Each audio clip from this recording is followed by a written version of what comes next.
Hello everyone and welcome to episode 12 of the dev commentary and playthrough of my very own Pokemon Romhack, Pokemon Victory. My name's KFM and I'm the creator of this Romhack, and this episode I think might actually be the second to last episode we do, but we'll see how far we get. But before we get started, let's have a look at what we did last time. I realize now I actually don't really need to show you the town map here, because we spent the entirety of last episode exploring Rotesi Town, which is all the way here down south. We explored the town for secrets, we found an ancient map. We talked to a scientist in the fossil house, where he told us he will revive fossils if we find them. We met Amy, we battled Amy, and we also made our way through the gym that had its lights turned off. We found some burglars up to no good, but we sent them on their way, and we found the digging tool, which belongs to Tessa. And this is where we are going to pick up today's episode. We are going to waltz on back to Tessa on Route 8. And then we'll see what happens there. So I think I mentioned this before, but the way back through Route 9, which this is very short, because you have a little shortcut here. So the real challenge is just getting through it the other direction, where you have to tackle the maze. But going back is actually very, very fast, because we are already here. Now Tessa is still standing here talking to this NPC, and we are going to tell her that we have found her tools. We'll see what happens. I swear I had them with me when I left my town, or my home in Rotesi Town. Yes. And her home was indeed the gym. And she now sees that we have her digging tools, and we hand them over.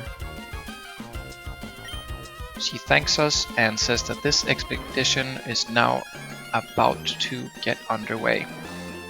So that hiker NPC leaves, and Tessa says she's very excited. We tell her our name, and then she asks if we're a trainer, and says that she'll repay us with a battle. Now I wonder why she would want to repay us with a battle.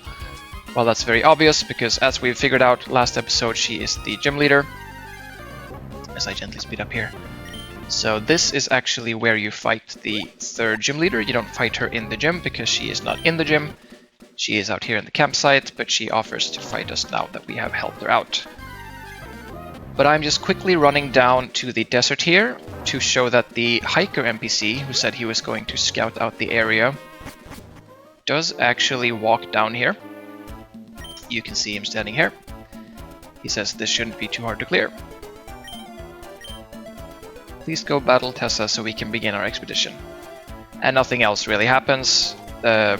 Just sort of a bit of, continuity. He did say he was going to go and scout this area out, so I have him show up here. He obviously disappears later. Let's warp back, or save state back, up here. And we are going to change our lead Pokemon to Dodrio. And we are just going to get right into the fight. Ready for your battle? Yes, we are. So I have the player take a few paces back here. This is a pretty anime style sort of face-off, where you're not standing right next to the trainer you're fighting, you're standing a couple paces back. No real reason to do that here. I mean, I don't have it on any of the other gym battles or regular trainer battles, but don't know, thought it was kind of cool. As is customary, we tell the gym leader how many badges we have, so she knows how hard she has to go on us. I established that during the demo, and that's going to be more relevant in the full game. And then she finally says, us gym leaders have a reputation to uphold after all. Finally, not revealing, I guess, but confirming herself that she is indeed a gym leader. And let's see what she brings to the table. So this is my sprite for Tessa. Made it myself. Again, not my favorite sprite, but it was good enough to keep in the demo, I thought. And it sort of gets across her intended design and her personality. So it stuck, and again, I know I've mentioned this before, but Tessa is completely based off of a character from the video game Octopath Traveler, the first one. The character called Tessa, and that's just what she's based on. Alright, so Tessa uses ground resonance. Oh, I don't have water resonance on. Did I turn that off by accident? Oh, I changed March Jump to ground. Oh, I was fiddling about with the resonances last time in my party menu as I ended the episode. Right, I accidentally changed it to ground. Well, it shouldn't matter too much in the battle. But as I was saying, Tessa has ground resonance, and we saw that Amy had ground resonance last time, but she didn't really get to show it off because we sort of beat her before she had the time to. So I figured I'd talk about it here. Ground resonance causes your Pokemon's damaging moves to set entry hazards, and this depends on the move's type. So it took me a little bit to come up with ground resonance's gimmick. It was different stuff before. Quite honestly, I can't remember what I had it as before, but after a while I sort of had the idea that ground resonance should be coupled with or connected to entry hazards, because, you know, like ground type stuff on the ground. I guess entry hazards are things you put on the ground close to your opponent's Pokemon's feet or whatever. Maybe a bit of a loose logical connection, but that's what I thought of at least. And it's a very, very interesting resonance.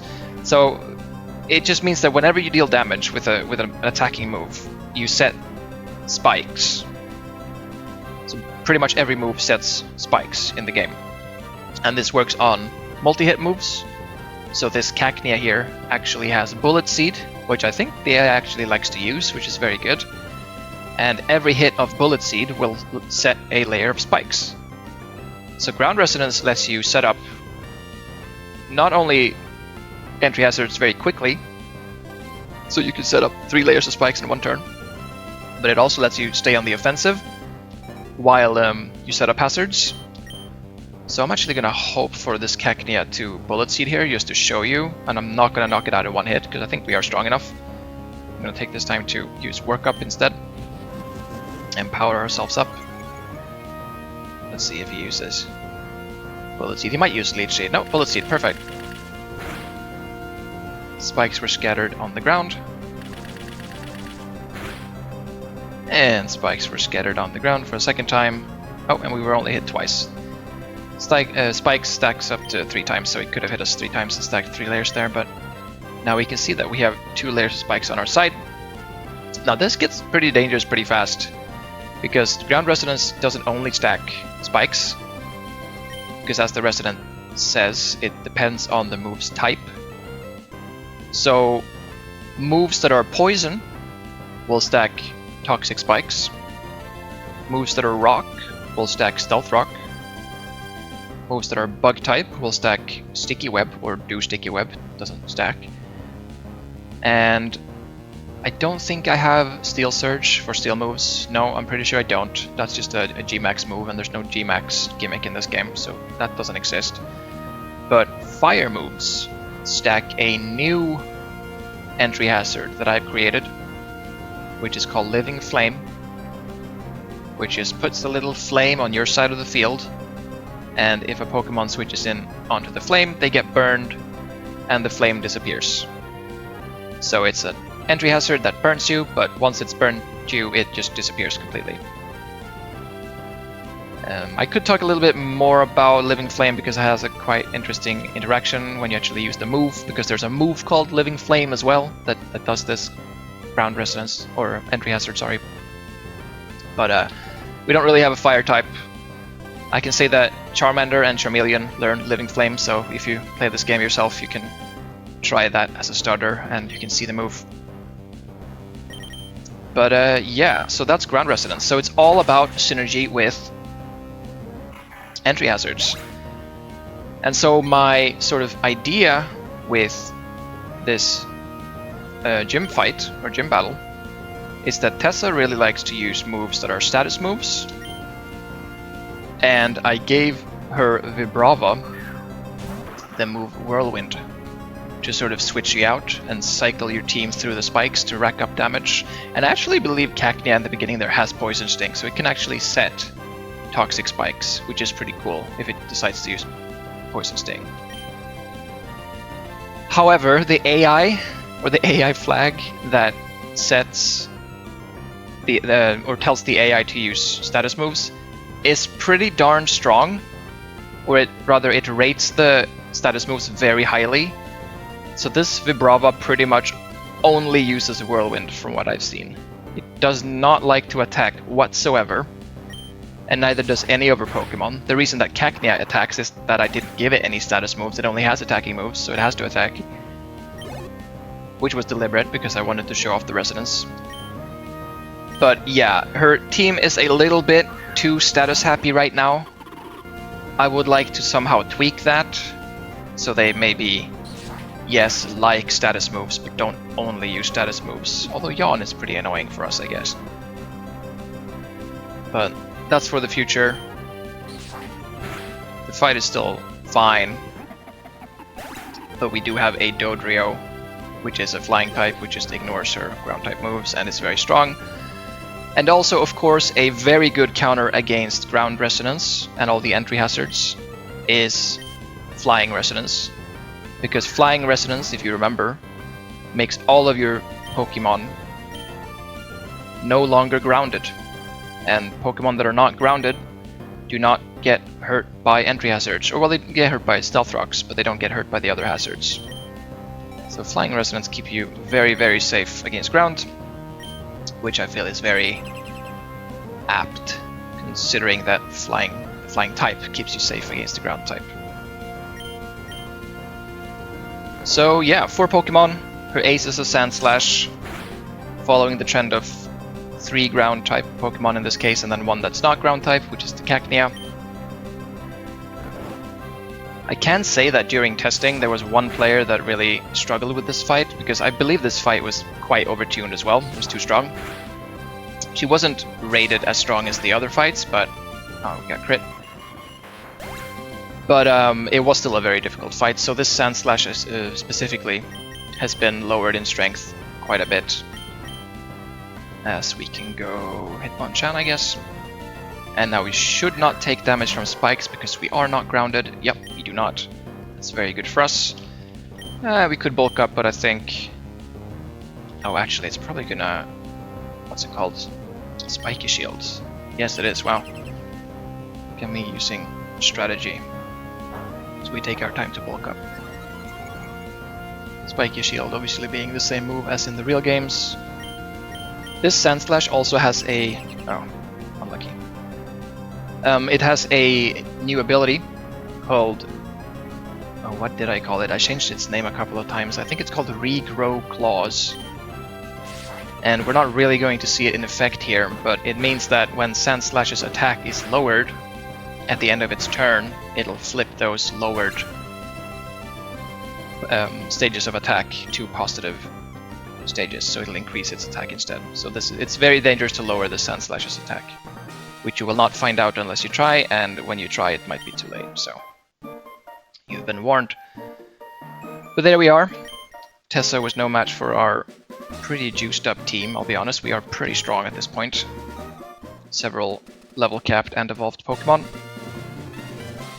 But here is the fossil badge. Thank you very much, Tessa. Our level cap is increased to 30, and we gain an HM. The HM for Dig, which, if you might think back, is actually the digging tool that we gave to Tessa. So the digging tool she forgot was the HM for Dig, and then we give it back to her, and then we fight her, and then she gives us Dig back.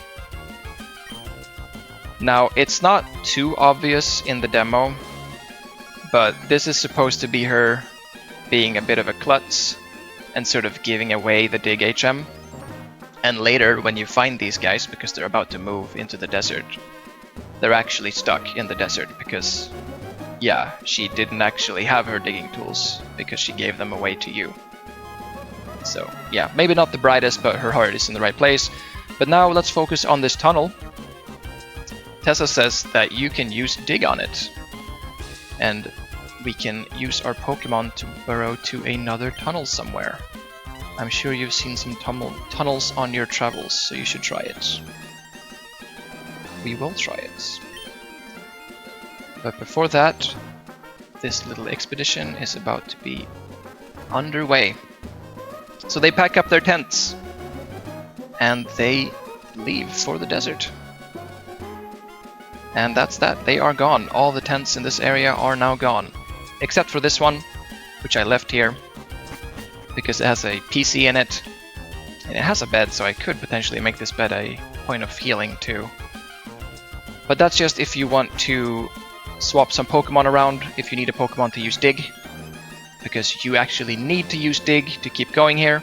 Because if we try to run north, this lovely Snorlax that we saw on Route 7 a couple of episodes ago, or maybe 3 episodes ago, has now so kindly moved down and is in our way.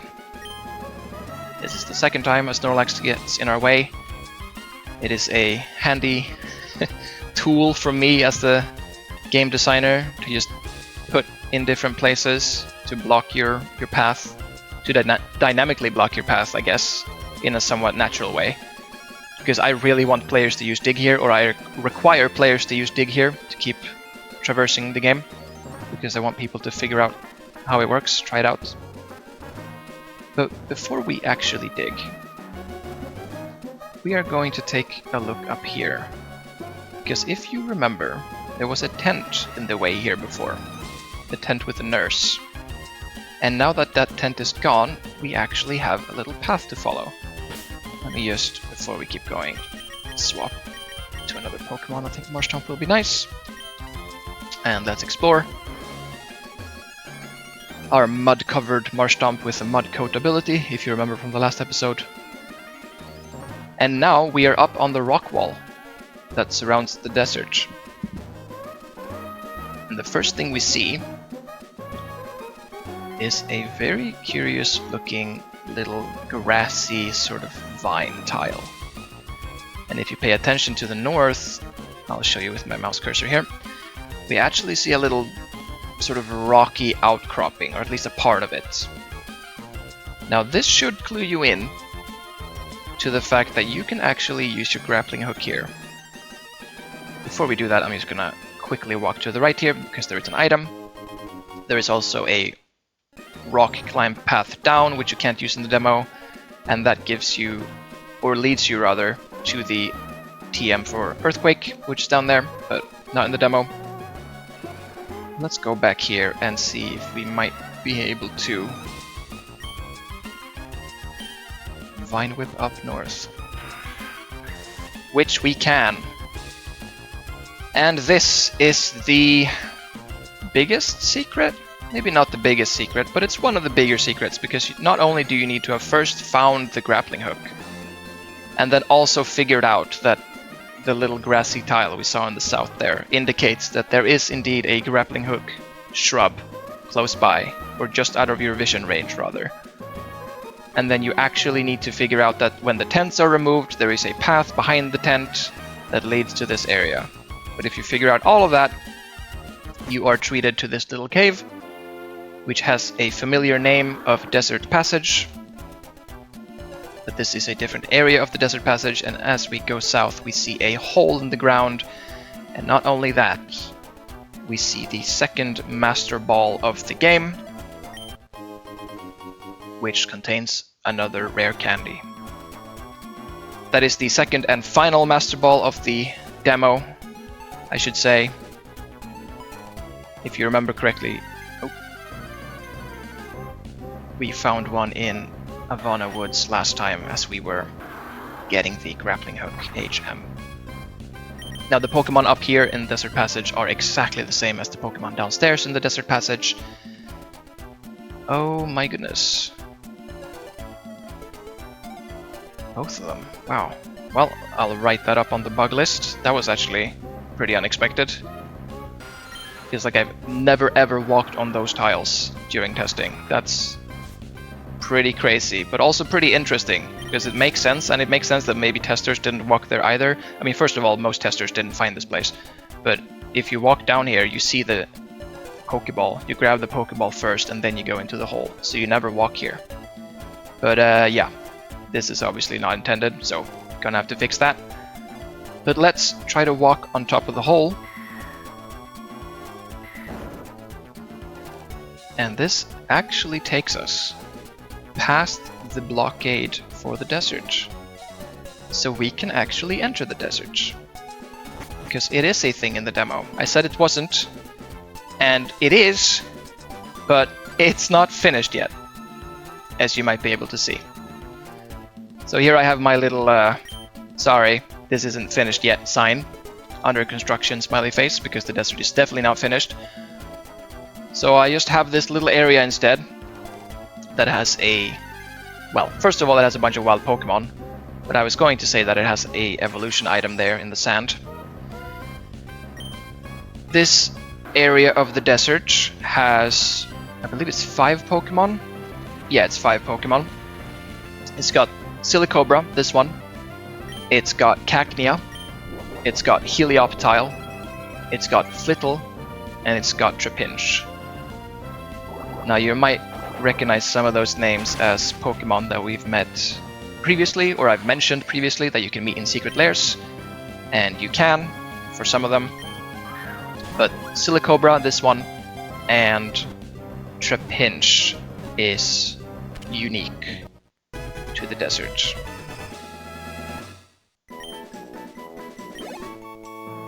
I actually believe that we had... Oh, lovely. This is going to be an excellent tangent for me to go on, because this is the bad egg bug. This is actually really good. I'm just quickly going to... Let's see, where do we have our states? We have one right here. Okay, we'll just keep that then. Keep that on 4. Yep, sorry about that. Just jumping around a bit.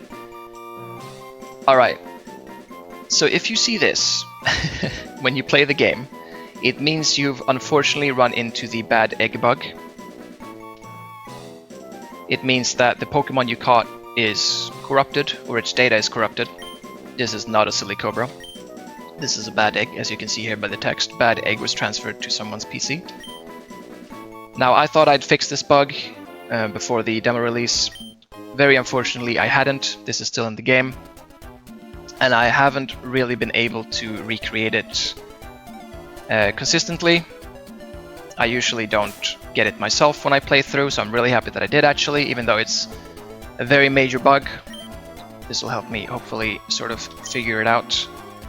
But yeah, really quick on the bad egg bug. If this happens to you in your game, just put the bad egg in your PC box. Don't touch it, because it might actually crash your game. I would save and reload. You know what? We can actually try that. We can save our game and restart the emulator here. I really hope my recording software doesn't jump off when I restart here. Let's try. That should have been fine, I believe. Yes, we are still recording. Very good. Let us load our save. And let's see if the bug is fixed. We'll catch another Pokemon. Trapinch, lovely. Should be able to knock this out, no problem, with a water pulse.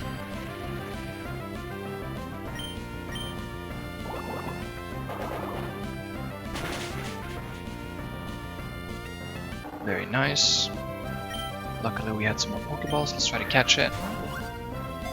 And let's see if we get the bad egg bug here.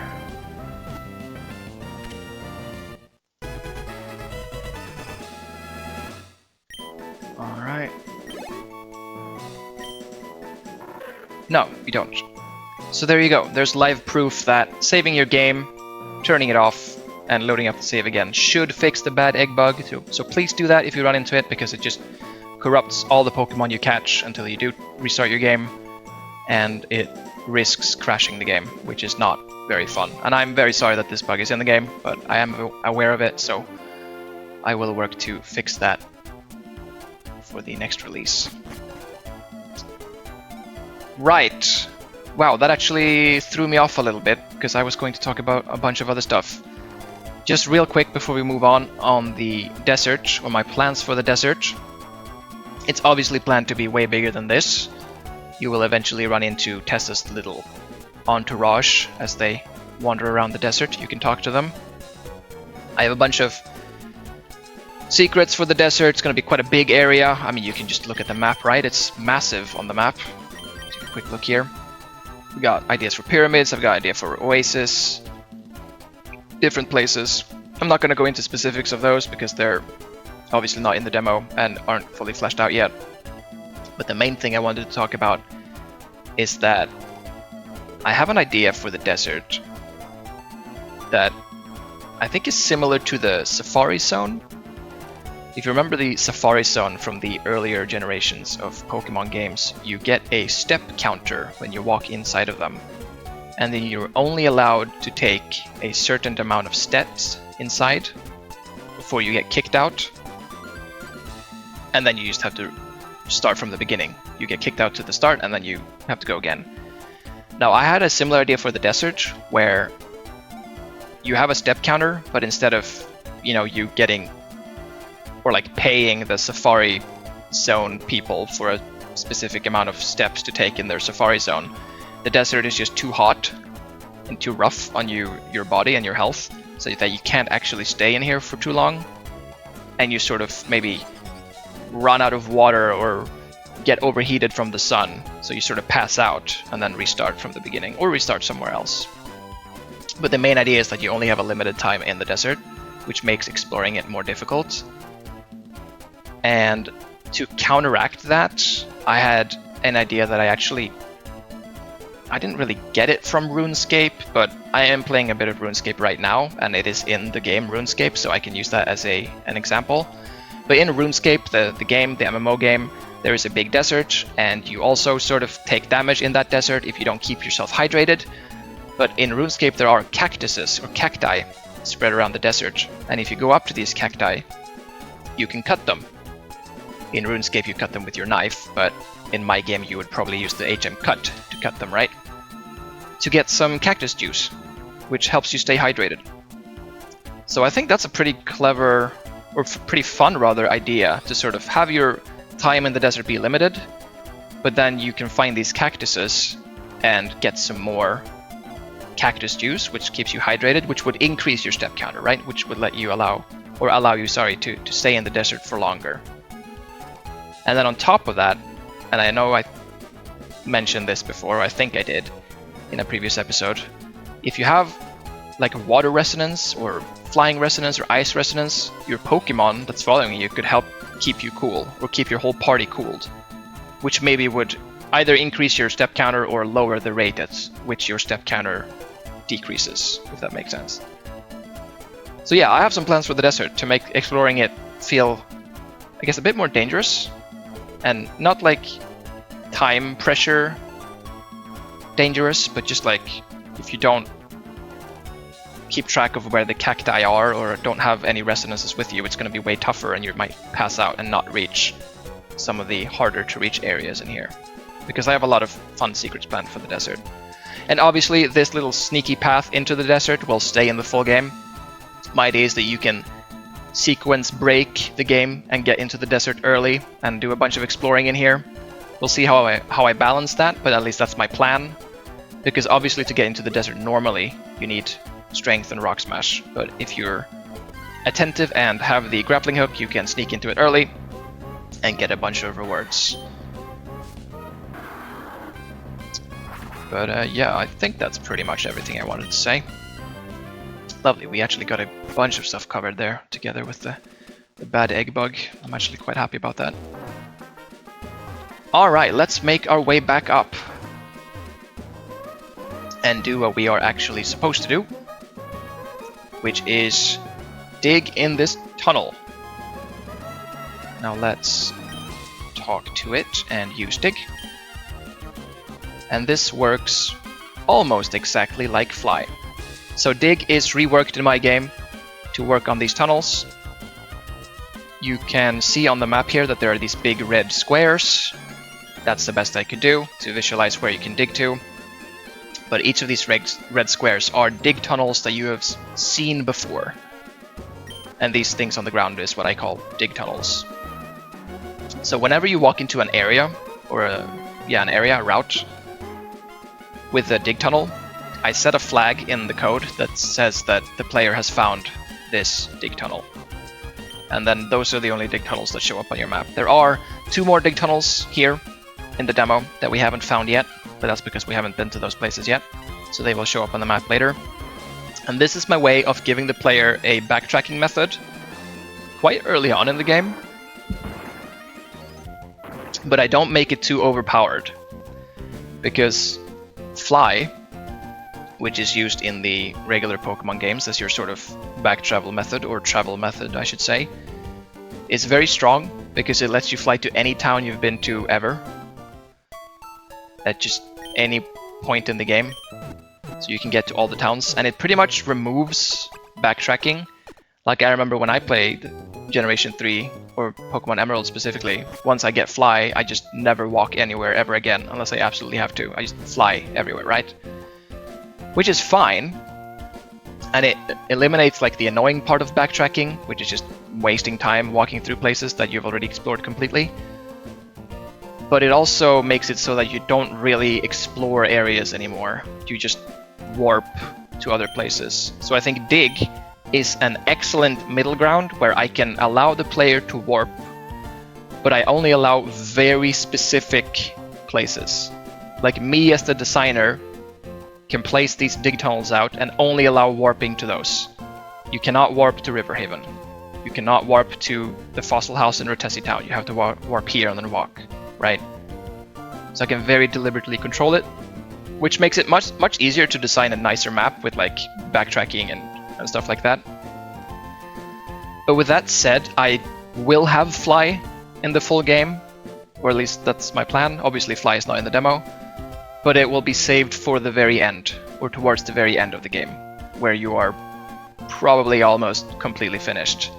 Because at that point, I feel like you've naturally already explored most of the map, and now is when I will allow you to just quickly go anywhere you want and explore specific places where you maybe have not explored fully before, even if there's no dig tunnel there, right? So I think that's a good sort of compromise. And dig still keeps its use, because dig can take you to places that are not towns, like Route 8, for example. So they will sort of work in tandem with each other, I think, and that'll be very nice. But alright, so what we're going to do now, actually, is take one of these dig tunnels back to Laminate Town, because I put one here for players to see very early, and now they are rewarded with the knowledge that these are used for digging.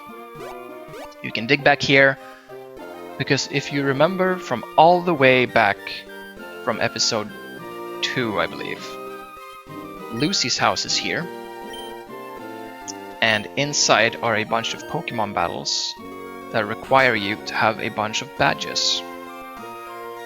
So I thought we were going to beat all of these guys and see what's hidden in here. Now there's an NPC here that comes over here after you, well, not really talk to him in Riverhaven, but after you beat the gym in Riverhaven, he comes over here. That's just a little funny side story, some fluff. I didn't actually talk to him during this playthrough, because I believe I said that I wasn't gonna talk to every NPC, especially not this one, because his he references a meme that might not be appropriate to talk too much about. But he's here regardless. If you want to find out more, play the game yourself, talk to him in Riverhaven and talk to him here. But with that said, we are going to blast our way through these youngsters. Now this youngster, last time we talked to him, he said that we needed the badge from Riverhaven, which we now indeed have. Do we believe we can defeat his level 11 evolved Pokemon? Yes, I do believe so. Now I do believe I have 5 of these youngsters in here. We've already beaten 1. And this will be number 2. Probably not a one-shot. No, it is. I mean, we are 14 levels higher, even though Umbreon is very tanky. Not so smug now, are you, Kyle? Get owned. So he gets the next trainer, who is also a youngster. They're all youngsters. Now this one we can fight immediately as well, because we have the badge from Riverhaven. But I believe after this trainer, you are required to have the badge from Verdant Oak City. From Jessica, second. Gym leader. Comet Punch might knock it out. It's a very strong move with our Iron Fist ability. 3 hits, come on. Yeah, nice. Oh, I should put Water Resonance back on, by the way. Alright. No problem. He gets the 4th youngster. I think you need the 3rd gym badge for this youngster. Or actually, maybe it's probably the... Yeah, it's the last youngster you need the 3rd gym badge for. There we go. For Lucy, he says. And Lucy, if you don't remember, is the NPC that we were told just lives here, takes care of a bunch of youngsters. Apparently the youngsters are orphans. I have no specific reason why I put that in the game, that's just the idea and story that came to me as I was designing this area. And I also wanted an area in the game that you can like come back to and fight again. Because I think that's fun. Like you can do a little bit of this house in the beginning, you can fight the first youngster with his Eevee, but then very soon you're blocked by badge requirements, so people or players that remember this house will come back here and battle the rest of the youngsters. And that's obviously why I have the dig tunnel in this town, so you can come back here as soon as you get dig, because you'll see on the dig map that this town is lit up with the red square, and you can dig back here and fight these guys. And coincidentally, the 3rd gym badge is also the last gym badge you'll need to beat or fight all of these guys. So it sort of makes sense. And my hope is that many players will defeat the 3rd gym and then come back here. And then be able to fight all of them and find the secret. Wow, this Leafeon is very tanky, as I am now paying attention to his level. These guys did get very strong very quickly. Wow, 5 times. Aerial Ace. Right, this guy's a bit of a menace actually. Can we get lucky? 2 more. No. We might survive though. Okay. Mach Punch, even though I don't think this thing has quick attack of any sort. Lovely.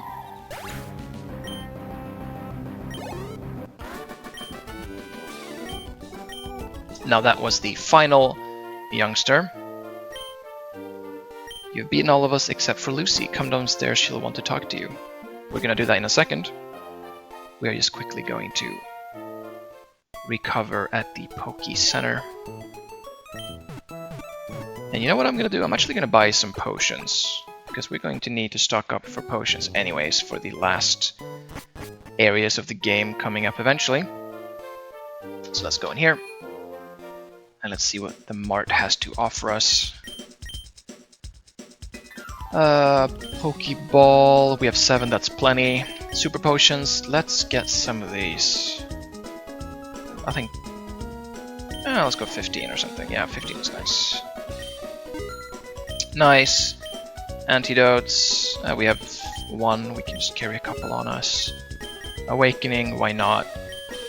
3 of each maybe.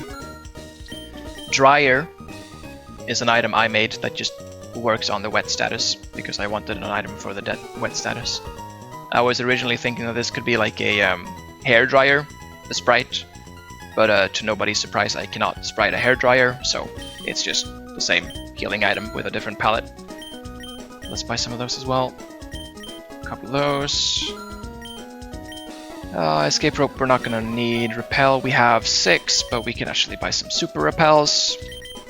Super repels are exactly the same as repels, but super repels do 200 steps and they cost 200, repels do 100 steps and cost 100, so there's no increase in cost efficiency here. It's just, I mean, you need less of this item, it lasts longer. And I believe I mentioned that early on in one of the episodes, but I like the idea of having repels and lures being very cheap, so you can choose to when you want to meet Pokemon and when you don't want to meet Pokemon yourself very easily at a low cost. Alright, here's the second floor, or not the second floor, the ground floor of Lucy's house, where all of the youngsters are hanging out together with Lucy. You can talk to them, but they don't really say much.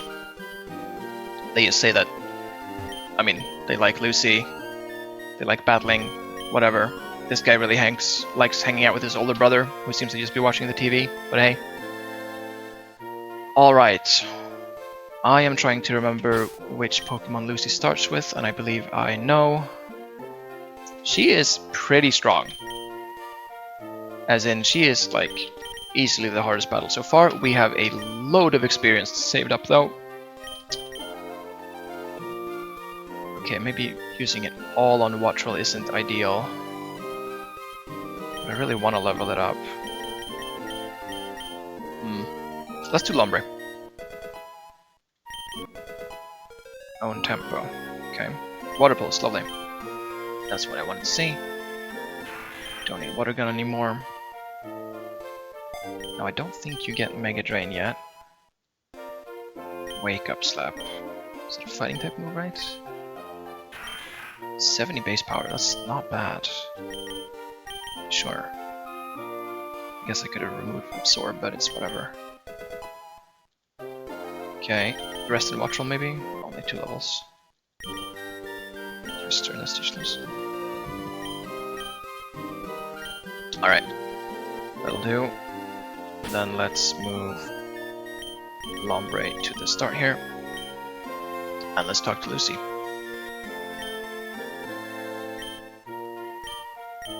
So you're KFM, it's nice to meet you, I'm Lucy. They all had a great time battling you, so thank you so much for playing with them. I've got a gift I'd like to give you. I wonder what that could be. Actually, I think I've spoiled that in a previous episode. It's an Eevee. Consider this gift a thank you for playing with the boys. However, there is one more trainer you'll have to beat before I can give you your gifts. All 3 of my Pokemon are level 32, what do you say? Now, her Pokemon are not level 32, that's a typo. They used to be level 32, but again, I've nerfed this game quite a lot, so now they are level 26. I will fix this text mistake eventually. But she has 3 evolutions, the 3 last ones, or almost last ones. We are missing an evolution, but that evolution, or evolution, is not in the game. And she starts with Vaporeon, and you might be able to guess that the other 2 she has are Flareon and Jolteon. And we have pretty good matchups against all of her evolutions, so we should be okay. But let's see. I think this Vaporeon might have an ice move. I don't quite remember. I do know that Flareon has a new move that I made. The, yep, there's the ice move. The, fire type quick attack that I talked briefly about in episode 3, I believe. Oh, acid armor, lovely. We are now going to do no damage. The Vaporeon is bulky as it is. Wow. We are struggling out here. And most of my Pokemon are actually physical. We got very lucky there. 4 hits, I think, yeah. Let's check its defensive stats. 72 defense. Well, that's a lot. I don't think Absorb will do too much more, but I think it might be worth using, yeah, especially since it keeps acid armoring. I really hope I didn't give this Vaporeon a way to heal. I don't think I did. Okay, 2 more. And we should be fine. There's the 3rd acid armor.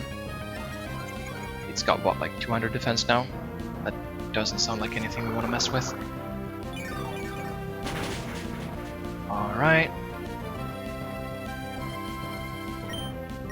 1 more. Thank goodness it didn't heal.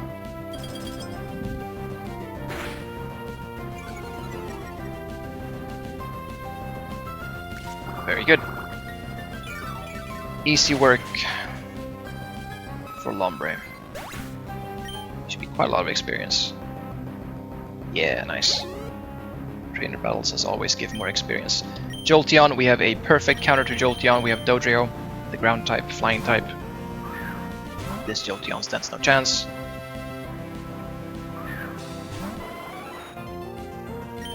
Alright, Bulldoze it is.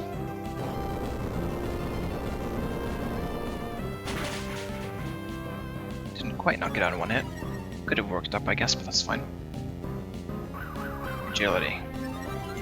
Probably is faster than us now, but I'm not really sure what it can do to hurt us. Quick attack. Well, that's fine.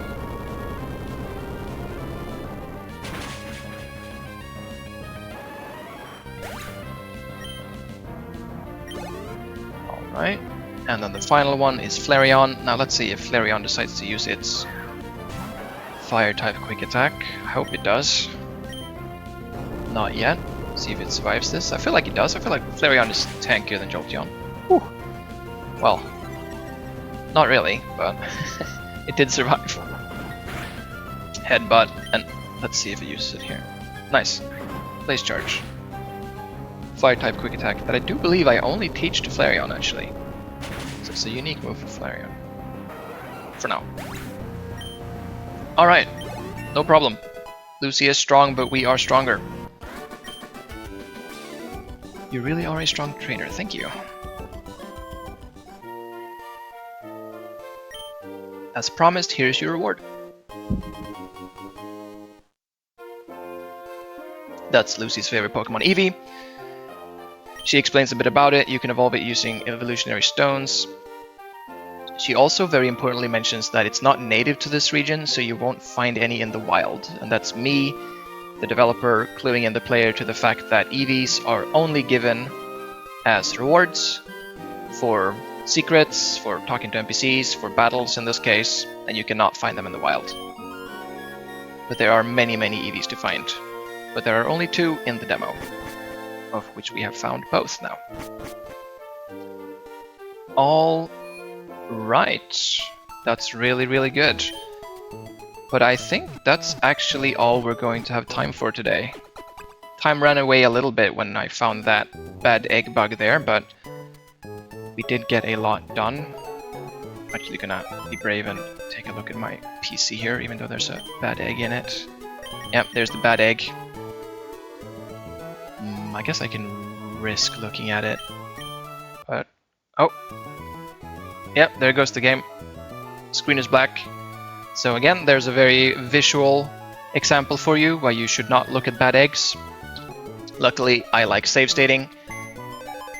What you can do with bad eggs, I believe, is you can just move them. So if you don't want it lying around in your box here, just grab a hold of it, move it somewhere else. But then I would not touch it because that is not supposed to be there. It's very risky. Alright, and here are both our EVs, one level 15 and one level 25 from Lucy. But let's end it there. Let's actually end in the Poké Center. It's not usually how we do things around here. But that was everything for this episode.